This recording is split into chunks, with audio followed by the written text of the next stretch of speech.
Hello and welcome. This is the All 12 Signs video series for the Aquarius New Moon, which is going to happen on either the 9th or the 10th of February, depending on where you live. I am going to be reading for Aries in this video. My name's Chloe. I work with card divination, astrology, and I channel energies through my body. As you can see, my hands are moving around right now. I've been doing this form of light language for nearly 3 years, and recently I've had a vocal light language activation. So bringing all of these things, these are energies from different dimensions, to help us heal, help us clear stuck energy, and open up portals to source to get us more in alignment with our soul's frequency in this incarnation. This is a big new moon. The first one with Pluto in this sign for over 200 years. We've got the Chinese New Year, and we've also got the cross-quarter fire festivals of either Imbolc in the Northern Hemisphere or Lammas in the Southern Hemisphere, which are tying us into the solstices and equinoxes. This is a pivot point in the year. For those of you who know your time of birth and your natal chart, I really recommend you check out your first house. This is called your rising sign, where your ascendant is.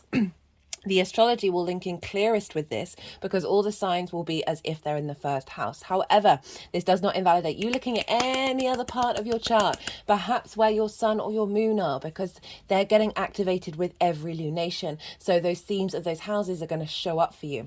So say you've got your moon in the 6th house, in the sign of Pisces, and you're checking into the Pisces energy, and add on the themes of the 6th house, like your work, your health and routines, and what the moon means, where our needs are met and our intuition and our nourishment. And it was as if that Pisces energy has now, with all those connotations or whatever sign it is that you're checking into, have now moved to the first house. So the astrology will still link in, but you just got to add on what's going on in your natal chart. Right, I'm going to keep this introduction short and sweet and get on with reading for Aries. Aries rising. How you doing, Aries? For those of you tapping into the Aries energy and it doesn't fall in your first house, which is your rising sign, look to the house that it does fall in your natal chart. Look to the themes of that house and apply those themes to the messages that come through. It's as if that Aries energy, wherever it falls in your natal chart, all the meaning of that is now going to be applied to the messages. So say you've got Aries in the 6th house of how you embody your work, health and routines, physical health and routines. So your moon is there, where your nourishment is met, how your needs are met, and your intuition around these things. Add on all of that meaning as if all of that has now moved to the first house. For those you didn't catch the introduction, and I do apologize, regulars, this is probably going to go on for at least maybe another couple of months. I'm trying to keep it short. So I've been channeling physical light language through my body for nearly 3 years, and I've recently had a vocal light language activation. The reason why I keep mentioning it is just so people are aware what on earth is going on. And so this is bringing in energies from different dimensions to help us unblock energy and bring in activation codes. So whether you're consciously aware of what it all means doesn't really matter. This is with cooperation with your higher self.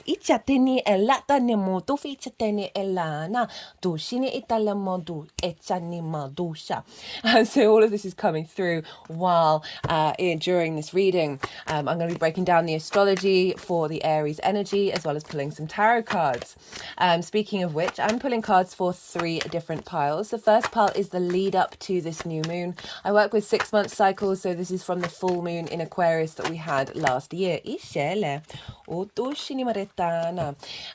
so this is everything that you've been integrating over the last 6 months. It's often usually bringing up the shadow side of things rather than the positive. Although positive, negative, it's all relative, isn't it? Of everything that you've been integrating. There may have been some discombobulating energy coming up in order for you to heal and work through. So what journey have you been on? And where are you at before this new moon? It's just felt across the board with all the readings that we've been doing a lot of prep work for this moon. It's a very powerful moon. Not only is it the first lunation in the sign of Aquarius with Pluto for over 200 years, but it's also the Chinese New Year. The new lunar calendar is being activated, and we've got the cross-quarter fire festival, either Imbolc in the northern hemisphere or Lammas in the southern hemisphere. And these are pivot points between the solstices and equinoxes that are tying us in with the longer term cycles of our dear Mother Earth. And when we're in alignment with that, we're more connected to the galactic solar system, right? And therefore further out. So big energy showing up here. And the second pile is the energy of the new moon. As I say, I work with 6-month cycles, so even if you're watching this after the event, you're not missing out on the messages. And this is what energy frequency is being downloaded into your vessel that will then unfold over the next 6 months. Because I see lunations as portals of energy, of activation codes. So what's being infiltrated into your light being, as I said, will then unfold. So that is pile 2. The baseline for pile 2 is the collective reading. So that ended up getting split up into 2. So the first part is where I break down Imbolc and Lammas and the Chinese New Year. We're moving from the water rabbit to the wood dragon. Very powerful year across the board. I also talk about the numerology of 8. And that's in part 1. So that's an overall energy that's being incorporated into this new moon. And then in part 2, I break down the astrology in way more detail. I'm going to be touching on some of the major aspects in this reading, but there's going to be more detail in that collective reading. I pulled collective tarot for both of those, and I get more esoteric. I'm able to talk more and expand more about certain things in those videos, which they're my favorite. And so that is the baseline for pile 2. So a deeper understanding of that collective frequency. The tarot for that pile is how that then relates to your Aries energy, wherever that is in your chart. The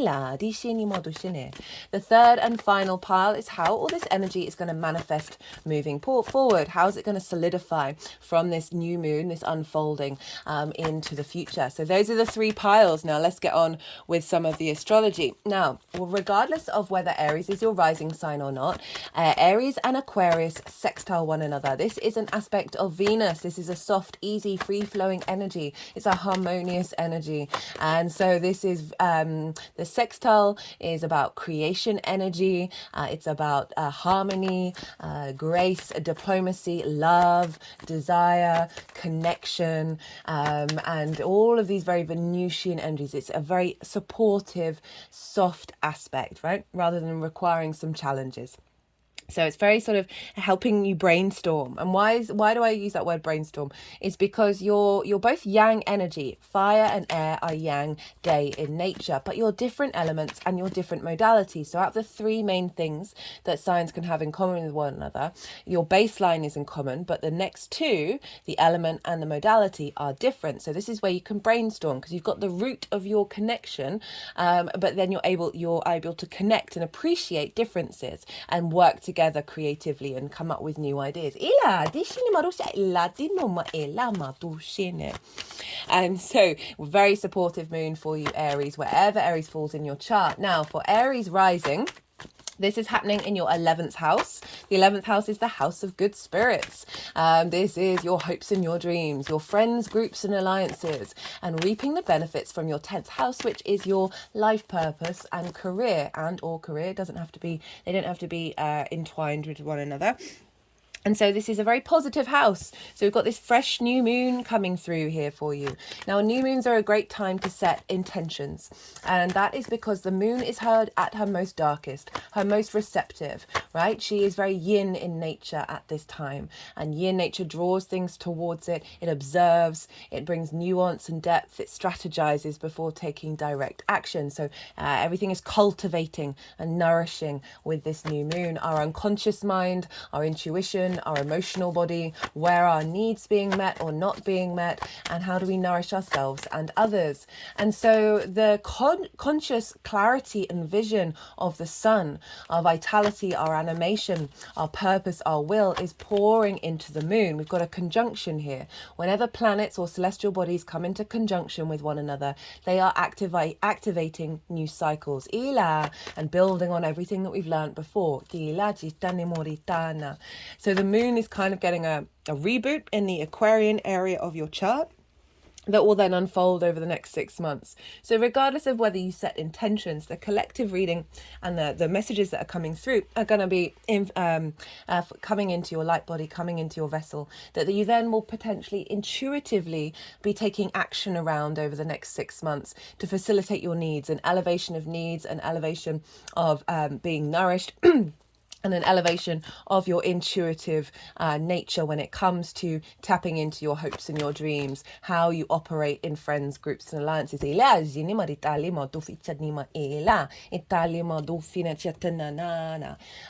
Taking action to facilitate, or perhaps as the high priestess, drawing towards you, reaping the benefits from your 10th house.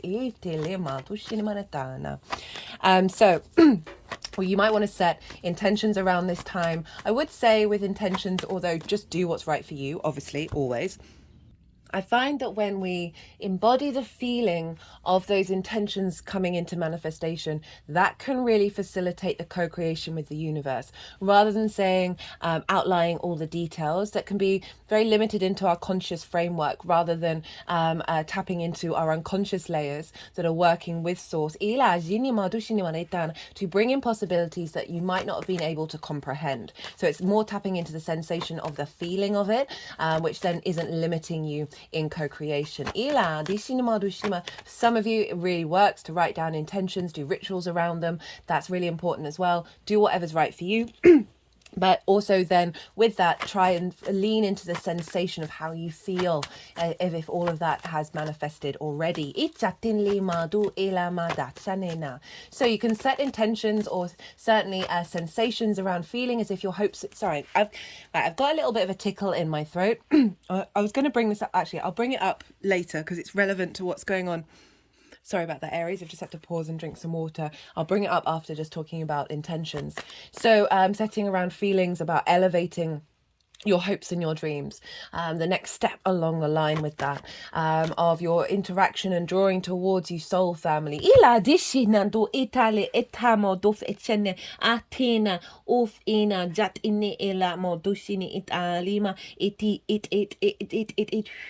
Dilamo dushini italima idamo dush ichani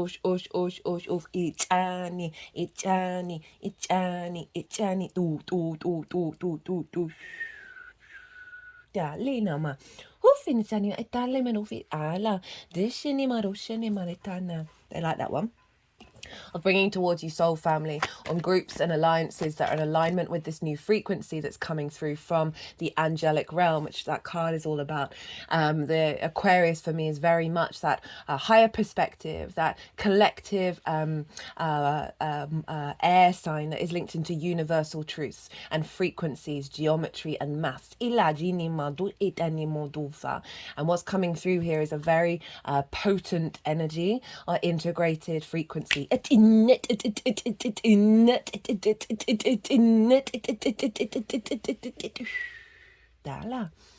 card, I was the first card out when I was shuffling the Carl Gray oracle deck. All of these oracle cards, I always pull these before doing a transit series, and there will be a separate oracle card reading after I finish this transit. And this was the first one out. This also was the first one out of all the cards that I was pulling for Pluto in Aquarius. It came flying out, like it just jumped. It was I was like, whoa. And I do see the angelic realms very much linked into Aquarius. It's kind of like that higher perspective, which can seem a little detached and a little bit cool. And that can be an Aquarian energy. But there is fundamentally underneath that detachment, because they're able to see really fast, so they're not getting caught up in the small moments, at least in a general frequency of that, is that there is unconditional love at the bottom of that.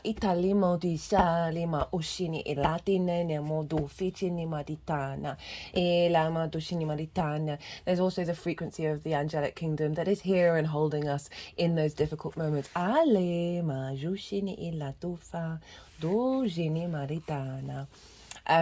So we're getting this big, strong download, this activation that's coming through, this integrated frequency that is in more in alignment with deeper universal truths that may have been negated in our collective thinking. And so intentions around drawing in to groups towards you that are in alignment with that, as well as how you show up in groups. That's coming from this more egalitarian energy. Very utopian, looking to the future, wanting us to strive and expand beyond tradition and conformity. Bringing in a new frequency around how you internally are drawing towards you what you're benefiting from your 10th house. So there can be just some distortions around all of these themes that have been blocking your ability to fully manifest the house of good spirits. So even if we're not consciously aware of it, there may be some blocks around us being able to reap the rewards of your career, of your life purpose, because there's a sense of scarcity, there's a sense of lack or not feeling good enough. This frequency is really helping, along with some of the other astrology, bring in a new dynamic. Now, I was going to talk to you about this tickle in my throat. So I've been called to mention it in a lot of these readings. And is that since I had the vocal light language activation, all my words have been swapping around, and I've had this little tickle in my throat. It's not a sore throat, it's not a cough, since that's happened. And this is about when we have activations, big activations, and that was a big one for me. That this is coming from usually from higher frequencies, right? That from dimensions that move faster. Now they're bringing this activation into the 3D, which is a slower frequency. And so often when we have these activations, you might find yourself feeling run down, you might get ill, and there might be something around whatever chakra is being activated. Obviously my throat chakra has been activated.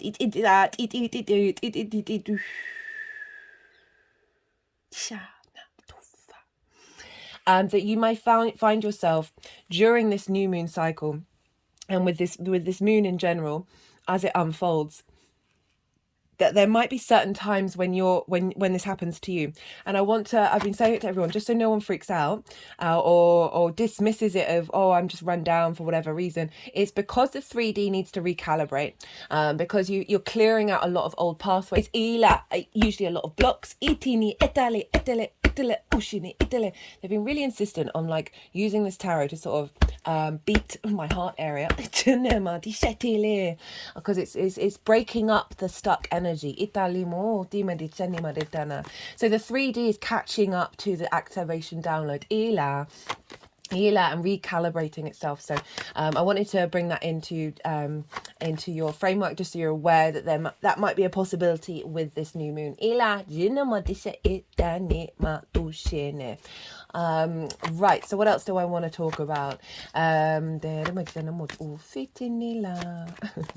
Okay, so let's talk about some of the aspects first, the major aspects that are happening to this moon, and then afterwards I'm going to talk about the rulership energy transfer. These are two prongs to use to understand how this moon shows up. All moons are different, doesn't matter if they're in the same signs, and there's always a lot of nuance going on. So we have a grand air trine happening at the time of this new moon. We had it at the full moon in Aquarius, but one of the players has been swapped out for another. But one of the original players is Vesta, over in the sign of Gemini. So Gemini for you is in your 3rd house of how you communicate. This is your environment, your local environment, your local community, the things you do on a day-to-day basis. It's how you bring meaning into the world. Now, Vesta is a asteroid linked into devotion, dedication, and purity. She was represented the inner flame, the domestic inner world, keeping that flame alive and being in devotion to it. Wherever Vesta moves through the world, through the skies, whether she's in your natal chart or by transit, she brings this sense of devotion to this area of your chart and a dedication to it. And so she's activating this sense of recalibrating the way that you express yourself and how you find meaning in your day to day. It's about your sort of the little day-to-day things, like finding meaning in doing the washing up. I think the third house is incredibly important. The more that we find that meaning in the day-to-day, in the smallest of things, the more that ripples out and builds and builds. It's this sense of gratitude. When we find meaning, we can lean into gratitude far easier. There's also this element of purity to Vesta. You know, you want to keep the fire clean. And this was represented in the Roman Empire. In the Temple of Vesta, all the contracts, or all the important contracts, would be held at the Temple of Vesta. So she's linked into contracts, as is her counterpart Mercury. And this is, so contracts that were important were stored at the Temple of Vesta, because they knew that the contracts would not get tampered with, right? So say they got up to they were a bit naughty back in the day, that say you were written out of the will, and you decided to go and tamper with the will and make sure your name was in it, and no one would know, right? So they kept the contracts and the wills, it's still a contract, with a sense of purity, to honor the original intention.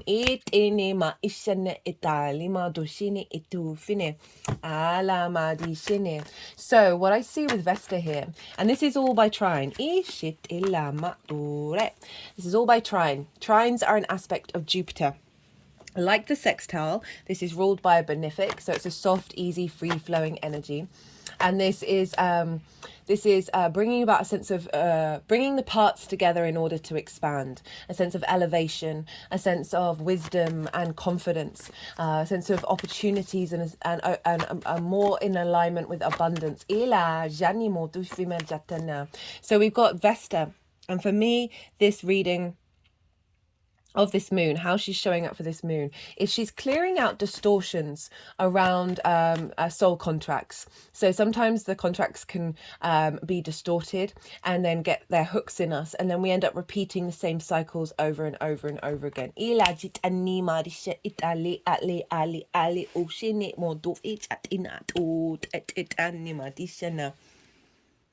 So Vesta is bringing about this sense of cleansing, of realigning back to the original contracts. And what I feel very strongly is she's with this clearing out of distorting soul contracts. She is bringing about a reconnection to the original soul contract that we had with Source. In this incarnation. So in the third house, what does this look like? Clearing some blockages around communication. Ita chatane. Just put my hands around my temples. Itila. Dolphina with fingers sort of upstretched to the crown chakra.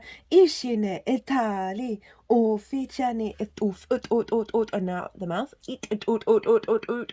That noise, ut. It's definitely felt. I've seen it consistently. It feels like clearing of energy. Ut. They've now put their hands over my heart chakra. This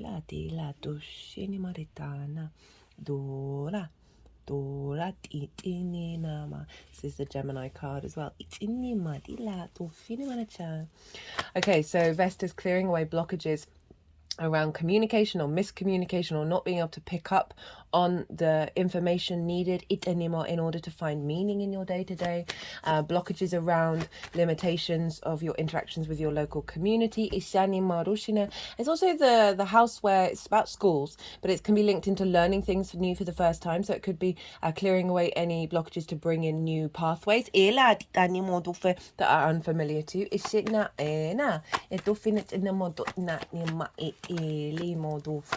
Now, in relationship to the 11th house, this may be blockages around being able to implement on a day-to-day basis steps towards manifesting your hopes and your dreams. The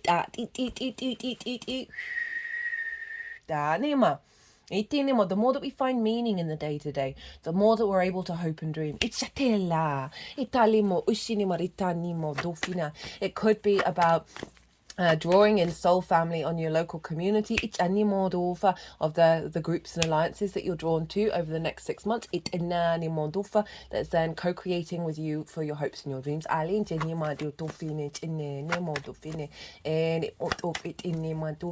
Perhaps clearing out any blockages around not reaping not reaping the rewards from your 10th house, which is career and life purpose, that then drains the energy and how you find meaning in the day-to-day. Whether these things are actually impacting you at the moment strongly, it's not really it doesn't really matter. It's more about what tendrils are in your soul's frequency based on previous incarnations and all of this stuff that is still lingering. So those of you might be really thriving and that this is just activating even more so. And overall just raising and integrating that frequency. Now the South Node is over in Libra. Hello, Libra. Now this is in your 7th house, the house of the other, opposite your sign, Aries. Right, okay, so I'm going to quickly say this. There are 3 transit series that I really recommend for everybody. One, we've got Pluto in Aquarius. That's going to take us up to the end of September. They're all in their own playlist. They're all really easy to find. The second one is the South Node in Libra, North Node in Aries axis overall themes for the eclipse cycle. That's particularly Aries, right? Your North Node's in your sign. Whether it's your rising sign or not, it's good to have an understanding of the overall theme of what these eclipses are going to be doing. And then Saturn in Pisces. There are 3 transit series with this one. Still recommend the first one because I talk about the themes of where Saturn is in your chart in way more detail. And the third one is still live. So those will add on depth to what's going on right here now. So Libra in the 7th house. 7th house is the opposite your rising sign, Aries. And your rising sign, I forgot to mention, is how you embody your sun or your moon in your actions and your deeds. This is the lens in which your navigator expresses itself, and your navigator is your ascendant in the sign of Aries. And so the Aries flavor of often how other people may see you rather than what's going on behind the scenes with either your sun or your moon. It's your body, it's your appearance, it's your character, it's your sense of self. It's very much all about you. And this moon is sextiling it. So we've got very creative embodiment, a sense of appreciation of yourself, that's then fulfilling and opening up more space to hope and dream, as seeing more value in who you are, so therefore reaping the benefits of your 10th, and drawing through your embodiment of self that will then unfold, drawing towards you people that are in alignment with that. Right, back to Libra, over in the 7th. This is the house of the other. Speaking of hoping and dreaming, the 7th is intimate relationships, partnerships. This can be business partners, one-to-one clients, as well as people you work with on a one-to-one basis, intimate friends, long-term committed romantic relationships, as well as source energy. So this is the frequency in which you show up for these relationships, and they are what you're drawn to, right? South Node moving through there is a refinement of your understanding of the other and how that's reflected on you. The South Node is very yin energy. It's the tail of the dragon. It's often what we're releasing, and we're transmuting that energy to bring refinement to what is left after the release, and bring depth and nuance. It's a very inner space, the tail of the dragon, the South Node, and you may find yourself just through that refinement letting go of certain things. So this can be certain relationship dynamics, but it's going to be more about how you respond to relationships, and what are you drawn towards, what's important to you for someone to be in your life, and commit to that, right? It's linked into marriages because it's contracts. It's also source energy, as I said. So the South Node moving through there is really refining your understanding of the importance of the 7th house. And so This is bringing depth to your psyche.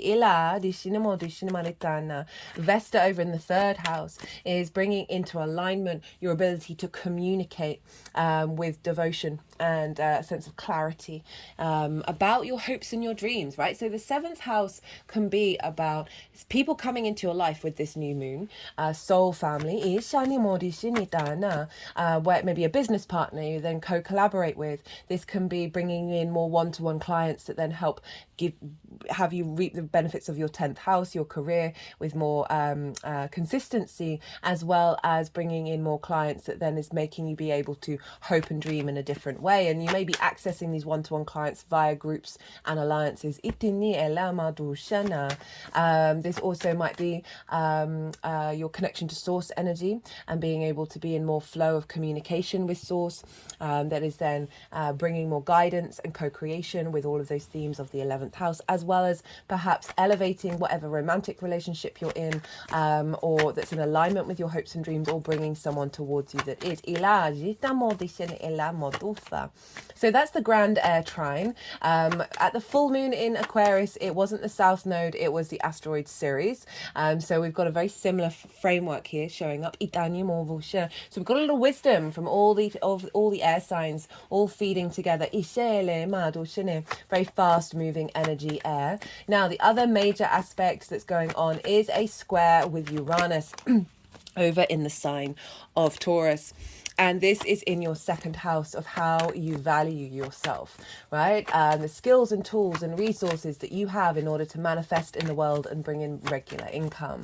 It's about the things that you value, but most importantly, it is about how you value yourself. The more that you understand that from a very core balanced place, the more that you're able to access those skills and those resources and allow the abundant feedback loop to evolve. The more that you understand your own value, it may mean that certain things fall away that you thought you valued because they were based on distortions. Now,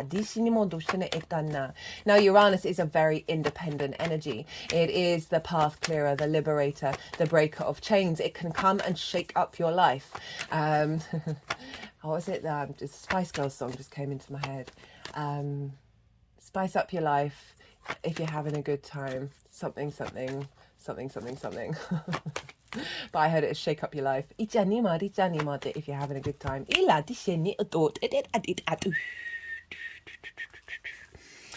So Uranus as a planet its axis is different to all the other planets. Its moons are all retrograde. Its north pole points towards the sun. And what does that mean? Well, Uranus is very confident and comfortable being itself. It is not bothered about what other people or other planets think about it. It's just going along and living its true life. And it wants you to do the same. So it will come along and shake up your life in order to liberate your soul outside of convention, outside of conditioning.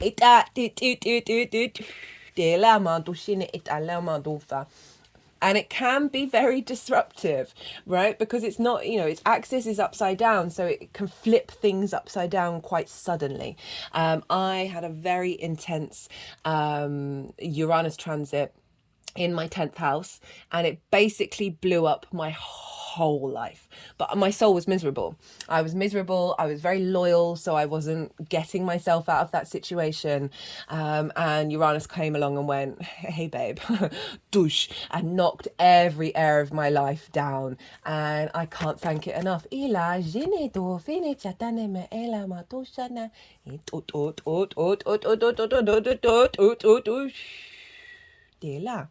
So always thank the changes that happen to you, because you never know where they're going to take you.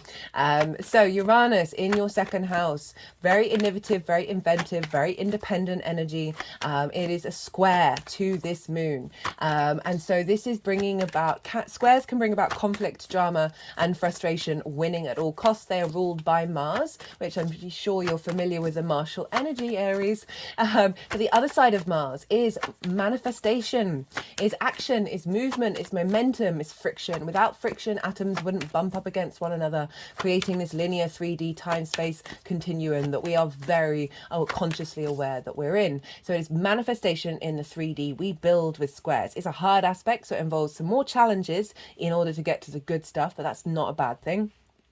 And we had this same square for the Leo new moon. Now I've found that Leo full moon that we've just had, the Pluto and Aquarius transit and this transit all interlinked very strongly. It's like it is a continuing narrative.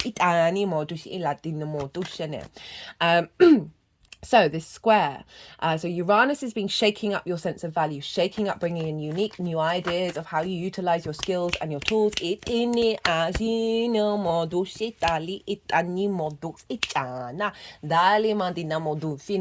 Clearing away of value systems that will not serve your soul.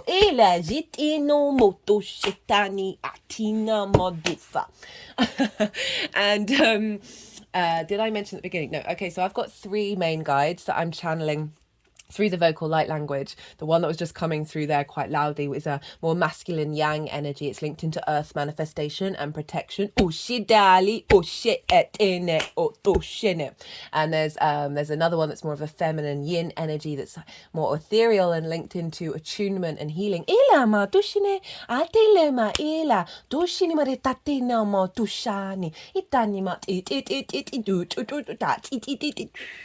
That one is more neutral, and I feel more sort of connected closer to the archetypal origins of the universe, right? Source energy. It's linked into sacred geometry. It's about the downloading codes. It's a neutral energy linked into, as I said, the architectural structures of the universe. And so these 3 are all working together. We have the masculine, feminine, and neutral spirit within us. And so they're all working together to bring in integration. What was I saying though? Uranus. Okay, so bringing in new possibilities of how you manifest in the world.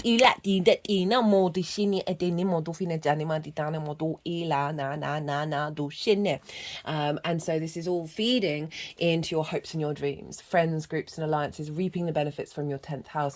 So you've got this square, this manifestation energy, but let's tie this into the Leo new moon, right? That also had this square. And so we've just had the full moon in Leo. So we've seen how that sort of completed its cycle.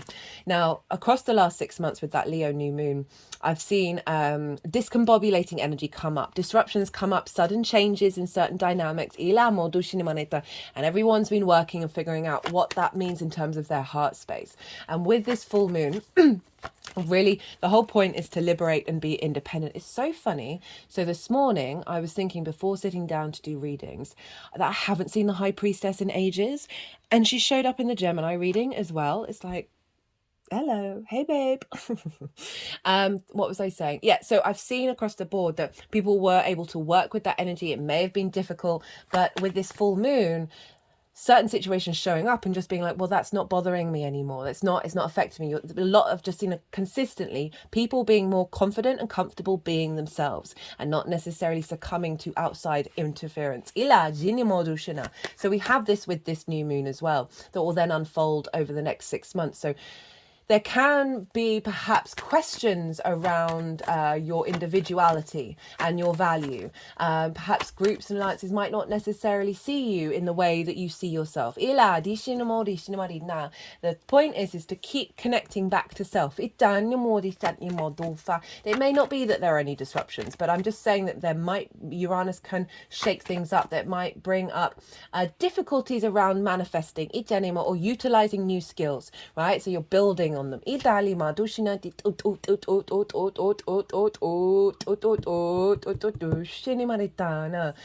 But this new moon may break up some old hopes and dreams that actually weren't going to facilitate your manifestation energy moving forwards. And so that might feel a bit weird, but maybe take a step back and realize, okay, where is this redirecting me?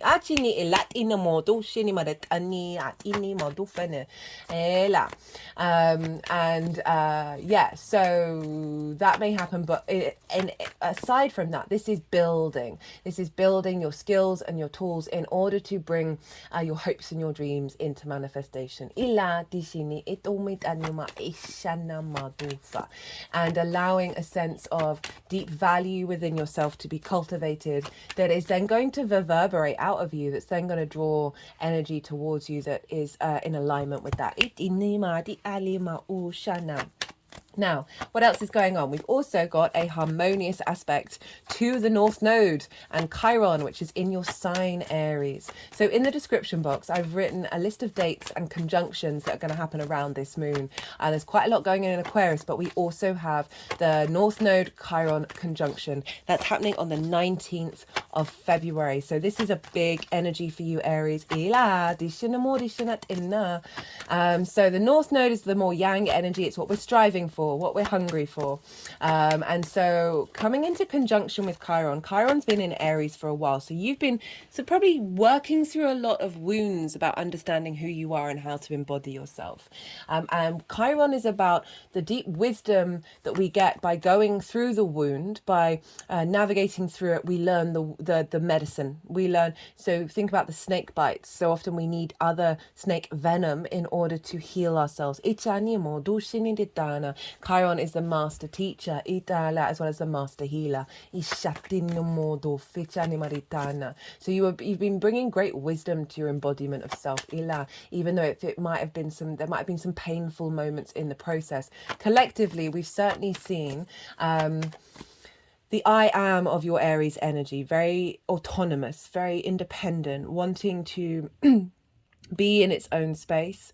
And we've had that limited and diminished in various different ways. I won't go into those details, right? We can see it collectively. There's so much stuff coming out in the news that was said in alternative media however many years ago. Goodness me, 4 years ago, guys. And that's only just about the recent things.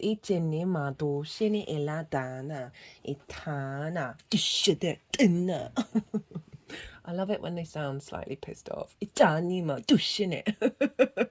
mean, I'm putting that interpretation on it. I don't know whether they actually are. But it's fun. It's fun to chuckle at it in a healthy way. I'm not laughing at, with. Okay, I'm sidetracking.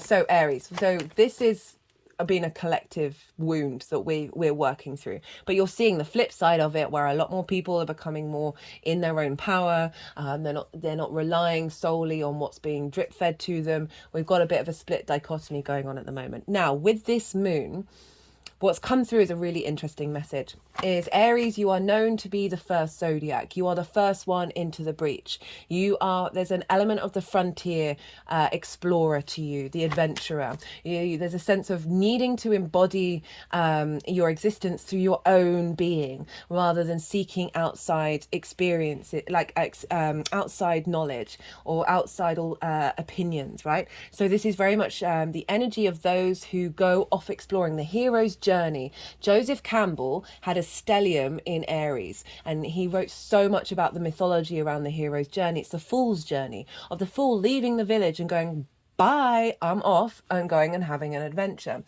Now, this sense of frontier exploring, we will have often faced that in our own lifetime in various different ways, or past lifetimes, or ancestral stuff. And what's come up in this reading is that with that exploration of the unknown, through both physical, mental, spiritual and emotional, we may have received wounds. We may have received wounds so bad that we've retreated and we've needed safety and security, and we've then not gone out exploring again. Now this North Node, what we're striving for, where we're headed, is for autonomy, is for exploration, is for going into new frontiers, is with Chiron, of having the wisdom of all those previous times which may have made us withdraw, and now using that wisdom and that teaching from that medicine to then be able to set off into frontiers way beyond that we could possibly comprehend.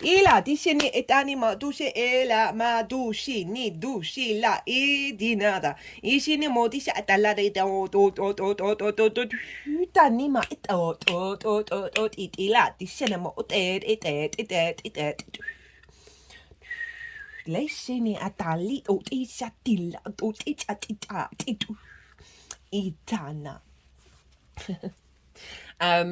So there's that. And so this is very much in alignment with this frequency that's coming through that is helping us break out of conventional universal truths and help us realign with the core principles that have been distorted. You know, getting back to that soul original frequency, that original contact. And so this is making a sextile to that Aquarius energy. Again, what I was saying about this Venusian energy of connection, of harmony, right? Of bringing in a sense of love and appreciation and getting creative. So we've got this very creative, harmonizing energy of the embodiment of being able to go beyond these frontiers, to expand even further. All feeding into this new moon. The other major thing that's going on is the fact that Pluto and Mercury are conjunct one another in the sign of Aquarius. The exact conjunction was on the 5th of February, but it's still, Mercury's still very closely linked into Pluto, and so therefore this is influencing the moon.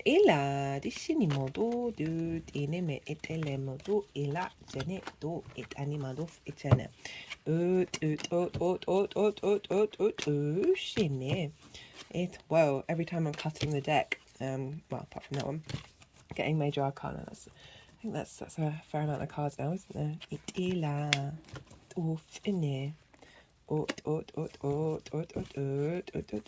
Sometimes they can be very funny with the energies. So what was I saying? Sorry, when they're cutting the deck, it's new to me. I'm usually used to shuffling for jumpers. My brain just fries and I have to stop, my conscious brain just... Of course, you're on the bottom of the deck. Sorry, this is Aquarius energy, so it's been showing up loads. What was I saying? Yes, so we're bringing in new frontier energy. And oh yes, Pluto conjoined Mercury. So the reason why I've mentioned this sort of discombobulated energy is because I feel this is a very powerful energy that's showing up that is going to be activated very quickly, because Mercury is how we absorb that information, right? Mercury in Aquarius is very able to get that higher perspective and figure out the details of how to implement the plan. Ever since Mercury's moved into Aquarius, all I've been drawn to in terms of like absorbing information is about maths, is about geometry, is about frequencies and vibrations. It's very sort of those universal truths of the universe, that with Pluto being in conjunction with this, Pluto is about power. It's about magnetism. It's this transformation. So we're transforming our understanding of the universe, right? And it's bringing in a frequency to help us be in an alignment with that. And Mercury is going to be able to figure things out very quickly and bring it into our vessel. So those are the major aspects. What time are we looking at? Oh, not too well. They've all been going on at least over an hour. So we have. Let's do the energy rulership. So we always want to look to the ruler of the sign of the transit. And in this case, this is Aquarius. So we want to look to the ruler of Aquarius, which is Saturn, because whatever's going on with the ruler is impacting the sign that it rules. So Saturn is next door in the sign of Pisces, which is why I mentioned this earlier. Saturn is in your 12th house, your hidden house, your house of mysteries. Saturn loves being in this house. It's his favorite house to be in. And this can be a difficult house. There's no getting around it. Of all the houses, this one consistently can show up being a bit of a rough time. And this is because it's a bit of a two-pronged effect. So it is the unconscious spaces. And in those unconscious spaces is sort of the constructs of who we are. And this can lead to anxiety, depression, loss, grief, isolation, trauma responses, and limiting beliefs that activate these things. And so there's all of this difficult energy that in the unconscious spaces, it's the mind, it's other unconscious areas of this vessel that when we have transits here, our focus can be more on this area, right? So Saturn moving through here is giving more structure to your unconscious space. Such a great transit while you've got the North Node moving through your sign, because underneath all of this is magic. It's a very magical house. It's the unseen, the hidden house, the occult. And underneath all of this is the magic of your soul. So often in order to access that, we've got to clear some of the decks. And this is what Saturn is going to be doing. It's going to be knocking down structures in your unconscious spaces that will not serve you over the next 30 years. You're going to have this more duty and responsibility and dedication to perhaps figuring out who on earth are you, right? But Saturn can bring restrictions and isolation, but you kind of want isolation for the 12th house because it's giving you more space away from distraction to be able to figure out who the F are you. And so Saturn does all these difficult things in order for you to get a bit more mature, get a bit more responsible, so you can commit to your legacy and your integrity, right, for the long term, which will serve your ability to have fun and enjoy life. Everything in moderation, including moderation. So the influence of Saturn in the sign of Pisces. I love this for us because Aquarius can be very, there's a level of detachment, there's a level of logic to the mental suit. And so we have these frequencies, we have these geometry, we have maths, and I feel like this frequency of this moon is kind of going, yes, this is all very valid and this is what we're highlighting, but Saturn is influencing it via Pisces, very fluky energy, very dreamlike, the vast expanse of the cosmic ocean, synchronicities and magic of Pisces. It's sort of very metaphoric in its energy. It's like the guru who's saying the riddle. Theo Von, the comedian. I love watching comedians' podcasts because they are shamans, and it's entertainment, but it's also fascinating seeing people talk to each other. Theo Von, a comedian, he's a Pisces Sun and a Mercury Pisces, and you can just he's some of the things that he says are pure wisdom. So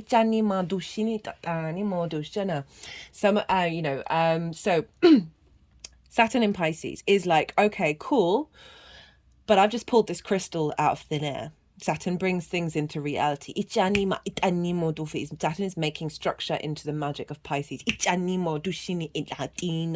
And so this is throwing us a curveball because this Aquarius energy is being governed by Pisces. Not only this, so the magic of your soul is now activating new possibilities around your hopes and your dreams. And helping draw towards you more soul family that are in alignment with your soul's frequency. Saturn is also helping clear the decks of some unconscious blockages. I was talking about not necessarily reaping what you need from your life purpose and your career, or maybe not being resonant and in groups and alliances, or hopes and dreams not necessarily coming together in quite the way that you'd like them to. Now, Pisces is originally ruled by Jupiter. So we go and look to where Jupiter is. And where is Jupiter? Well, Jupiter is in the sign of Taurus, where Uranus is. So that square by sign is being activated as well as by the rulership energy. So Jupiter's influencing Saturn. So Jupiter's expanding your wisdom and your elevation around your skills and your resources, your sense of feeling good about yourself and valuing yourself. Jupiter in the second can also mean you're spending a bit more money, so be mindful of that. I mentioned that in the Jupiter transit, that was ages ago, but the themes of Jupiter being in that sign, if you want to go check that one out, you might want to check that one out. So Jupiter is bringing a deep sense of wisdom, of a deeper understanding of who you are and how to value yourself, and therefore activating skills and tools to help bring you in more money and manifest. It doesn't just have to be about money. There's them feeding into your unconscious space, saying, hey Saturn, get the unconscious in alignment with this expansion. Let's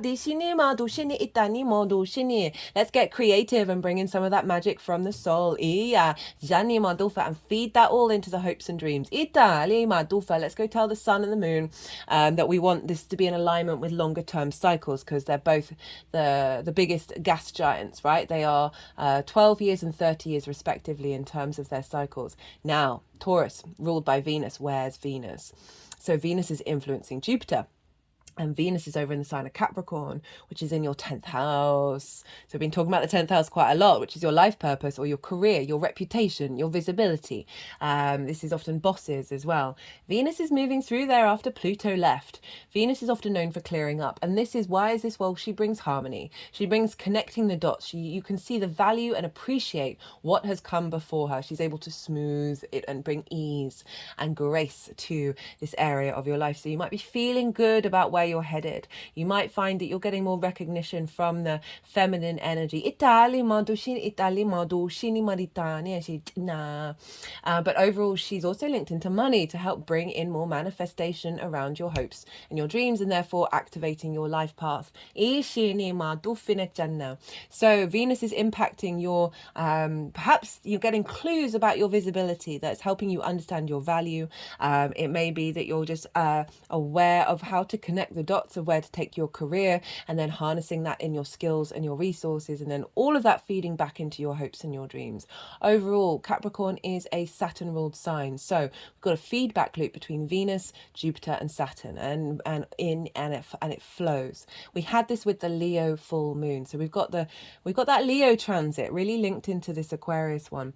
And so what I love about this, and what I loved about that Leo full moon, is it was that Leo full moon was very fire with a bit of air, very yang, fast moving energy, but it was being held by water and earth. And it's the same with this one. This is very fast. I feel like I've had like on and off little headaches as well, which I don't normally get in the lead up to this new moon. That we are being grounded by this earth and water, by the two gas giants, which are long-term social foundational structures, and Venus wanting you to feel good in this 3D world in Capricorn, where she's like, hey, let's get into your legacy. Let's make this work. And so we're being held by that. This vessel is being created for this very fast moving air with a hint of fire, lunation download, ila, that's going to go imprinting into the 3D. Very quickly. Right, for those of you who know where your sun and your moon are in your natal chart, I recommend looking to the houses that they're in and looking at those themes, because those themes are likely to get activated with this lunation, with every lunation. Maybe some themes, maybe no themes, maybe one, maybe all. So that will give you a deeper understanding on a personal level about what's beyond this general reading. Right, so I've said everything that I've wanted to say. There's more, but check out part 2 of the collective reading. And now I'm going to go consciously quiet. I'm going to let the energies are going to move through me, and they're going to do physical and vocal. They may do physical and vocal light language. They're going to move the cards around, and then they'll put them into the 3 piles. And that's when I'll bring the tarot into the astrology. I call you to soften your mind as well. Just let all that information settle in your unconscious, and then see what intuitive hits come up for you while this is going on.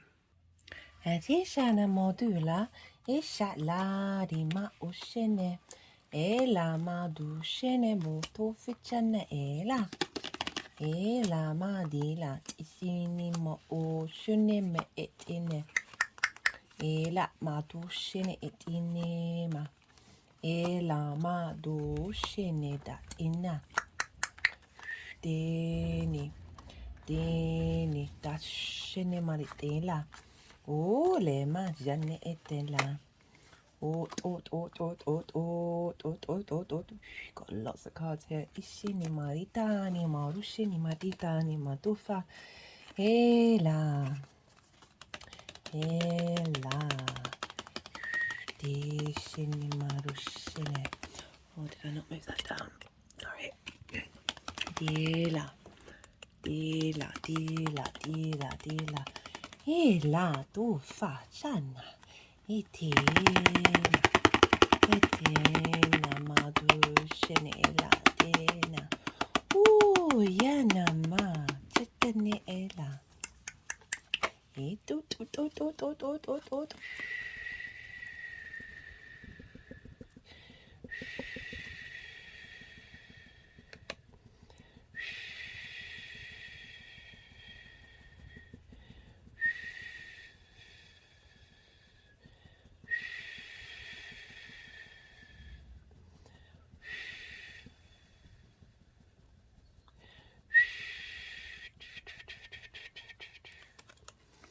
Itele. ela etisini to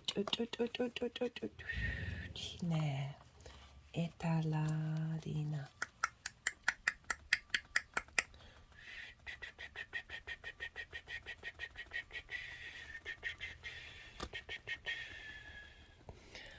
Hala ina quetana.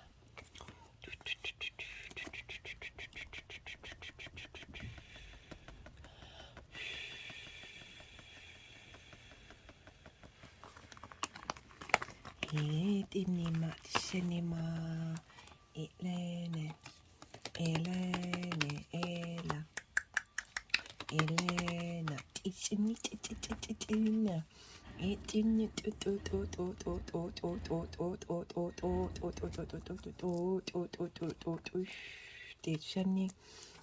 Ela doshine ela ishene etane matushine etina etala ditani ma oficine etine matishine whoa etina matushine etala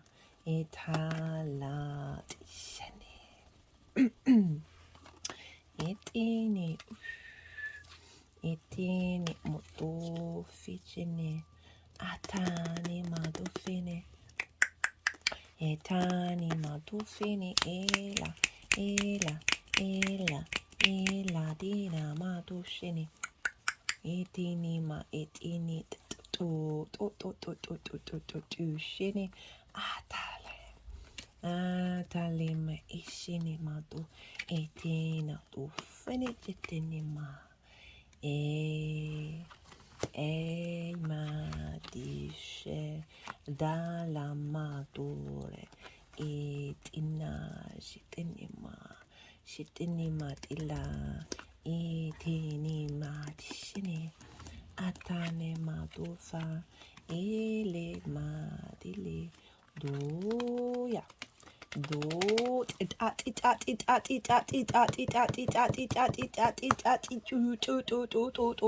shit in maritali etini mo oshini maritini matela delila dishini matoshini itela detani maela etu fitine matushini ala madufa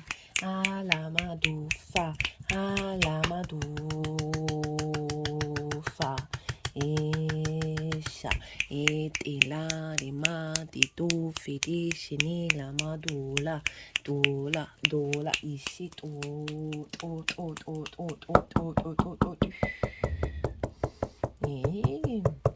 etana etila madoshe ma etina o fani magini maritale atala madusha ela madina ujini etana dala etine moto fitine elana. Right, Aries, you've got a lot of cards. So we've got an interesting combination of cards here that is, it's being general, even though people have got lots of different cards, the overall themes has very much been the same. That a lot of prep work has been done for this new moon, whether we're conscious of it or not.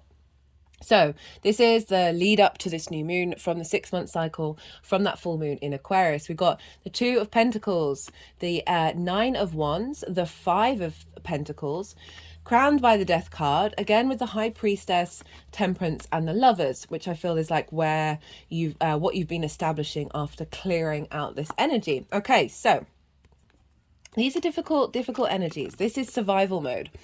This is this figure is moving, but there is no momentum moving forwards. They are fully focused on the fear of dropping one of those balls, right? You look in the background, the ships are on these very big waves, which is kind of representing being in flight and fight mode, right? So you are in the moment, but you're in the moment of survival. It's very far away from dreaming and being able to hope, right? And so there's an element of you playing survival mode, there's an element of being quite over have lots of things that you've been juggling, and none of them are quite necessarily having the momentum moving forwards. And this also can be about sort of a survival mechanism when you're with the kind of frequency of people that you're drawing towards you. So based on old cycles.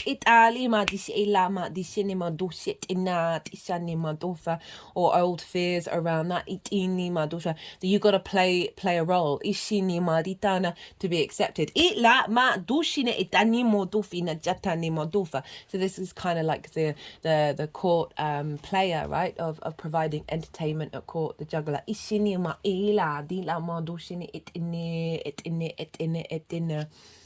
And we've got it with the 9 of Wands, which is an interesting, it is the you know, feeling very, you are you, and you feel like you're constantly being on defensive mode, right? You've gone through a lot of struggles, a lot of difficulties where it's just everything's felt like a conflict environment, and this is survival and this is conflict, right? They're all on their own. They are exhausted. They are battle weary. They're still standing, so there's a lot of power in that. But there's this element of, when's the next fight coming? When's the next fight coming? When am I going to get a chance to rest and recoup? And this isn't particularly conducive to hoping and dreaming, is it? Because when you're on the defense mode, this can be bonuses or promotions or reaping the benefits from your 10th house just passing you by and going to other people, and yet you're getting exhausted and burnt out. This can feel like you're maybe isolated with groups, or not necessarily with or in groups that there's an element of conflict there. There's an element of having to be on guard, or that these are just frameworks that you have been coming up, right, over the last 6 months, that are from old patterns that you're no longer in that space anymore, but you've been allowing that to clear out. We've got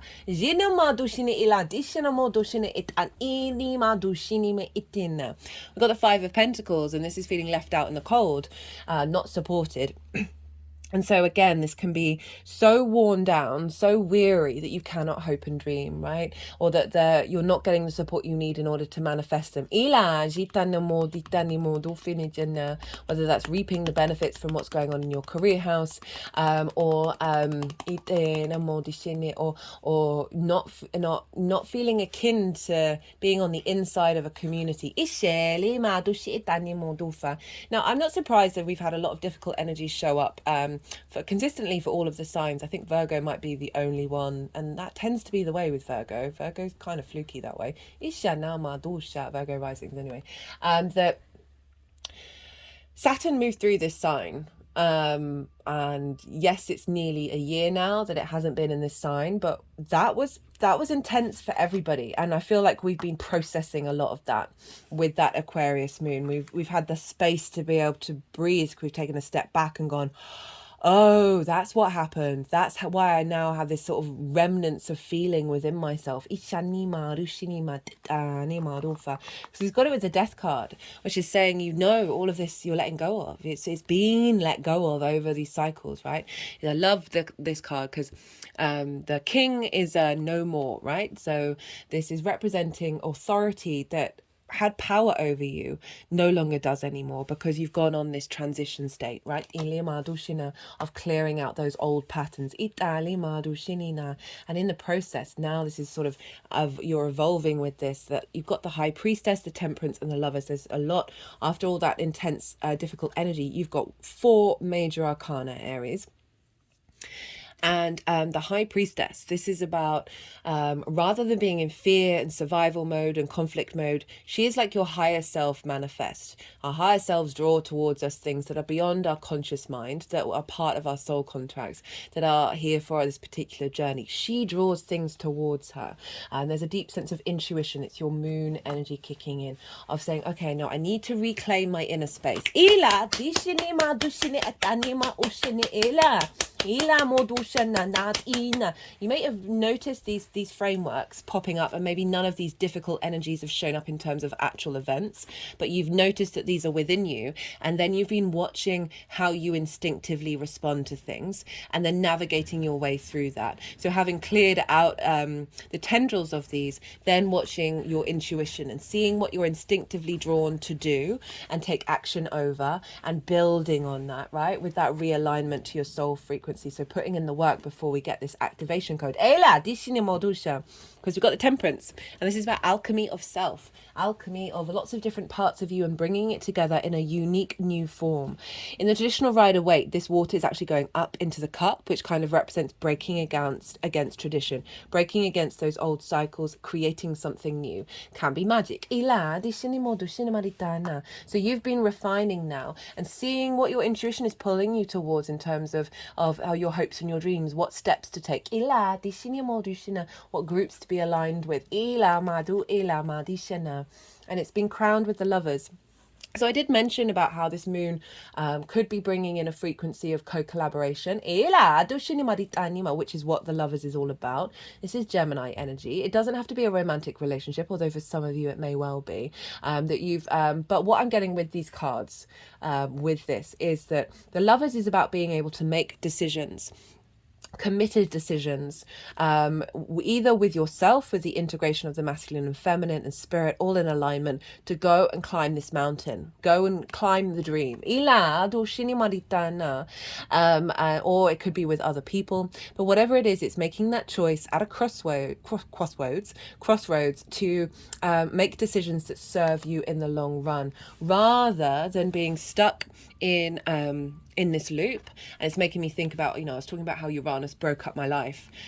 This is what I was in. I was having to juggle so many balls at work. I felt like the load was all on me, that there was nobody else to do it, and I was very loyal to what I was doing and who I was working for, even if that might have been a bit misplaced, because I was burning myself out. I was in pure survival mode. I could not think beyond the 10 million juggling balls that I had to juggle, and it completely broke me. And I feel like this is very much describing what that situation that I went through, of feeling like, oh my goodness, every situation I had to be on the defense mode. I had to be prepared to fight a battle and put out flames and, make sure. But at the whole time, I didn't feel supported. I did not feel supported at all. Oh, this is making me want to cry a little bit. Sorry to make it all about me, guys. Right, so this is now taking you to a place where your intuition is guiding you to make the decisions that serve you, to help get you up that mountain to that higher perspective and living your dream. Right, okay, so more. So this is the energy frequency of the moon that's being downloaded into your vessel. We've got Jupiter, we've got the Wheel of Fortune, we've got the Queen of Swords, the Chariot card, which is the Cancer card, King of Swords, very Aquarius, Ace of Pentacles, Knight of Wands, Seven of Cups. And they really wanted me to my eyes dinged when I saw this card. So this is saying, through the work that you've been doing and just generally the exterior environment, fate is changing, right? The wheel is going up. More opportunities are coming your way, more ease and sense of flow, this honoring of the movement of energy. This energy is all quite stagnant, right? That it's it's very stuck energy, and this is all about a shift and a movement. A cleansing. Jupiter is over in your second house of skills and resources, and how you value yourself, moving away to value yourself truly, activating of new skills and resources.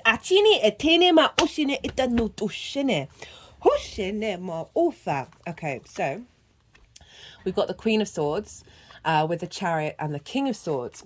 So the Queens bring nourishment, they nurture, they bring depth and nuance, they observe, they strategize, they cultivate, right? They draw things towards them, they allow things to build before taking direct action. Now the Queen of Swords is very independent in her nature. In the traditional Rider-Waite, she has a bird above her head, above the crown chakra, saying that she's in alignment alignment with her purpose now, having gone through some difficult times. Itale dushini elamadora. Italama dushini etelemadova. And now this is the frequency that's coming through of you being able to nurture this new frequency and bring depth to it. Itilema dishani itana alamodofa. And through this clarity, there's an element of strategy of knowing what steps to take. Got the Chariot with the King of Swords with these cards. So they're wanting to go together. The Chariot is about victory. It is about knowing you have everything within yourself. You've gathered resources to move towards victory. So this is sort of saying this confidence is coming through. That's going to reverberate through you and potentially bring in some resources to help lift your spirits. And that can be resources for the soul, for the physical realm, whatever it may be. With the King of Swords, this is clarity, this is Aquarius energy, this is vision. Kings can only make a definitive sovereign action based on what the queens do, right? Otherwise it's hollow. So this figure is able, through the clarity of their vision, be able to implement these things. So you've got this sense of confidence, you've got the nuance and the nourishment of your mind, of the ideas that you're going to have, of this frequency that is activating a sense of movement, rather than this stagnant energy of movement forward. With those themes of the 11th house, that is cultivating this deeper sense of clarity of you knowing how to take action, and also the way that you're perceived as well, a sense of authority. Got it with the Ace of Pentacles, Knight of Wands, and the Seven of Cups. So this is bringing in fresh new earth energy, right? This can be linked into work, it can be linked into the money, the physical body, but overall it's the 3D tangible creation world. So bringing in a sense of renewal of how to bring all that air energy into manifestation. It's a refresher of what you've needed after feeling burnt out. It can also be an offering, right? So it can be new opportunities coming in. Or a giving of reaping the benefits from your 10th house. New possibilities around your soul family that you're drawing towards you. Or a whole new dream, or an elevation of a dream. And we've got it with the Knight of Wands and the Seven of Cups. The Knight of Wands is the embodiment, all of this, of being able to have the, very much your energy, this Aries energy, this fire energy, of being able to take action, the embodiment of that fire with all of this, right? And this is the harmonizing energy with this moon to your ascendant. You've got the confidence and you've now got support. You've now got a horse. You're no longer left on your own, Aries, right? So you're able to travel further, to expand further, and to go into those new frontiers. Of fantasy, right? Of dreaming, of all the possibilities. For me, this is also the channeling card. We're all channelers, we just do it in very different ways. But overall, this is this sense of fantasy, right? Which I love for the 11th house, that this is bringing in those new possibilities beyond your potential comprehension. That you're going to be instinctively driven towards. A lot of movement here in these cards. Wheel of Fortune, the Chariot, Knight of Wands. So a lot of momentum moving forwards off of that intuition and off of the clarity that you're going to. I feel like things are just going to zing. Opportunities are just, you're going to get this. It's just going to feel so clear in your mind.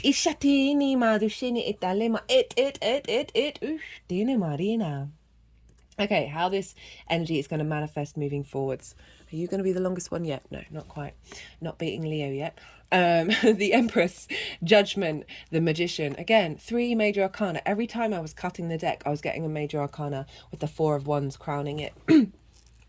Empress, how this is all manifesting moving forwards, how it's solidifying. This is abundance. This is feeling good in the 3D world, not feeling burnt out, having the energy to create, to build, to know that what you've been doing over the last 6 months is creating this sense of abundance, right? So great for the house of good spirits, great for reaping the benefits from your 10th house, right? This then activating and building on those hopes and dreams. Perhaps something's come to fruition. It's very fertile energy. She's usually typically pregnant in this card, of saying that there's a gestation point, there is an end point where the results are being seen. Feeling good around the groups and alliances that you're in. We've got the Judgment card. This is Pluto's card. This is the resurrection of the dead, right? So clearing out old ancestral blockages around hopes and dreams. This is what's being cleared out here. And now being able to tap into the wisdom. Overall, this is generally an ascension energy, that your hopes and dreams have ascended. Oh,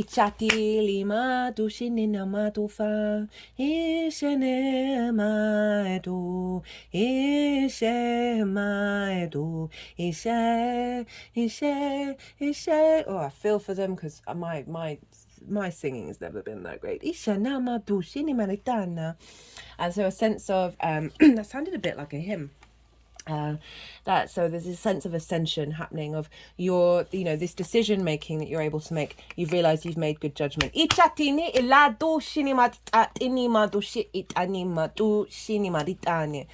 Magician with the Four of Wands, very different card.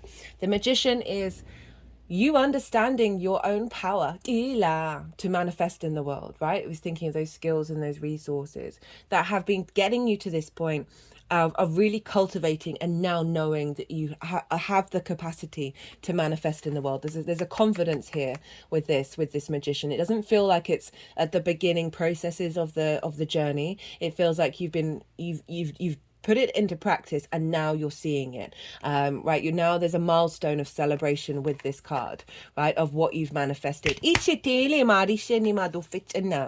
this is the celebration of a milestone. It's linked into the harvest for me, of it takes effort to get the harvest going, but when that harvest comes through, you're celebrating, you're bringing that in. And interesting, this is showing up a fair amount in these cards, and in the northern hemisphere in 6 months it will be Lammas, when we see the bounty come in.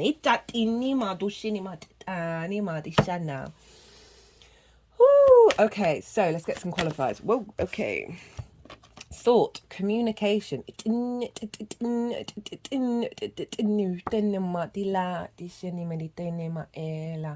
So you got that Gemini energy down in your 3rd house of communication, of clearing out blockages around finding that meaning in the day-to-day, and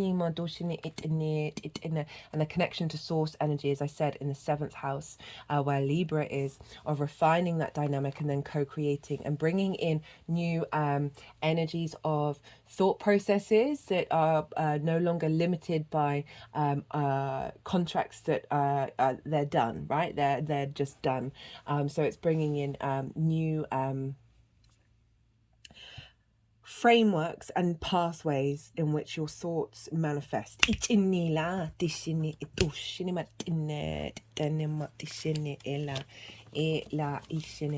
the Tower card, and this is alarm, storm, electrical impulses, lightning. And whenever this card shows up in this deck, it's always like I just see the brain firing off lots of neurons. Like these frequencies are gonna almost electrify you. Back into your original form. Ooh, Shinima. Okay, let's get one more. Ooh. Strength, telepathy, intellect, intuition, animals. It's focusing on the intuition again that you've been building. Trust in it. Trust in that. And that this Leo energy, which is strength, the courage that you have, you're building on feeling very confident within yourself in how you're manifesting.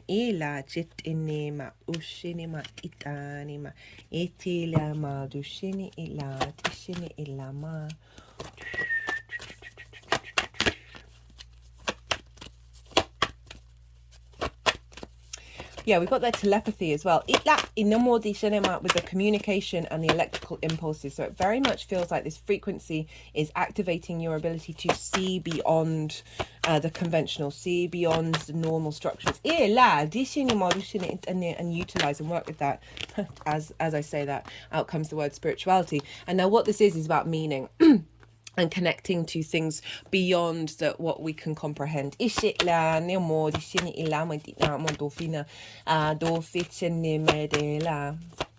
let's see what else wants to come out, please, and thank you.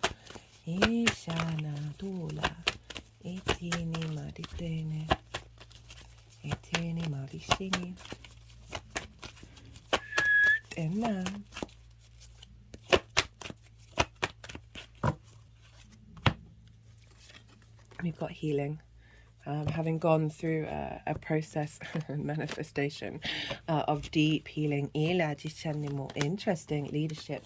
You've cleared a lot of blocked energy. You've got eclipses in your sign, Aries. This is going to be building because you're striving through a new understanding of your embodiment. And this is, as I said, clearing old patterns out of the way, and allowing this ability to access this frequency that's more in alignment with you rather than your conditioning. You've got manifestation and leadership. So manifestation energy coming about. That's confirming that what I was saying about that magician card of you're going to be practicing this over the next 6 months. Maybe start off really small and then see, get the confirmations and then build and build and build. It's going to help you feel very confident in yourself. This doesn't mean you being it doesn't mean you being a leader of others. It can be. But being a leader to yourself. Right, Aries, I'm going to leave it at that. Nearly as long as Leo. I hope you enjoyed this video. I did. I certainly did. This was great. I'm feeling it just feels like a lot. It feels like a lot, and not in a bad way, but just that it's something that I'm feeling like this energy needs a moment of pause in order to basically defrag. It's a lot of cards. There's a lot of big major arcana here, and that's big energy. So give yourself space to sit and heal, or whatever it is that you do that you need to sort of clear energy or work with energy, and allow that, right, that healing, and allow that rest yin energy. Okay, so if you enjoyed that video, this reading, don't forget to hit the like button.